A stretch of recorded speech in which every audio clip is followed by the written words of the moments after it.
Hi అండి. టమాటా పైన పసుపు వేస్తే ఏమవుతుందో తెలుసా? వామ్మో! మీరే చూసేయండి.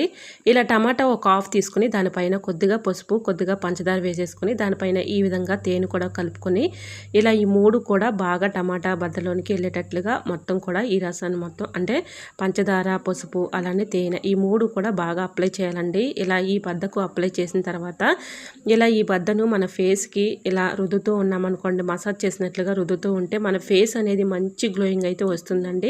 మంచి బ్రైట్నెస్‌గా వస్తుంది. అలానే మనం వేలకు వేలు పెట్టి బ్యూటీ పార్లర్‌కి వెళ్ళే పని లేకుండా ఇంట్లో ఉన్న వాటితోనే చక్కగా ఫేస్ అనేది మంచి బ్రైట్నెస్‌గా తెచ్చుకోవచ్చు. మంచి గ్లోయింగ్‌గా కూడా కనిపిస్తుందండి. ఫేస్ పైన ఉన్నటువంటి టాన్ కానీ, మొటిమలు కానీ, మచ్చలు కానీ, బ్లాక్ సర్కిల్‌లో ఉన్నటువంటి ఇలా కళ్ళ కింద ఉన్నటువంటి బ్లాక్ సర్కిల్‌లో ఉన్నటువంటి మచ్చలు కూడా అన్నీ కూడా తొలగిపోతాయండి. ఒక 1 అవర్ పాటు అలా ఉంచేసి 1 అవర్ తర్వాత ఫేస్ వాష్ చేసుకున్నామనుకోండి, ఫేస్ మంచి గ్లోయింగ్‌గా కనిపిస్తుంది. సో ఒకసారి ట్రై చేసి చూడండి, చాలా చక్కగా వర్క్ అవుతుంది. సో వీడియో నచ్చితే ప్లీజ్ అండి చిన్న లైక్ చేసి మీ ఫ్రెండ్స్ అండ్ రిలేటివ్స్ షేర్ చేయండి. మన ఛానల్ని ఫాలో అవ్వండి. Thanks for watching.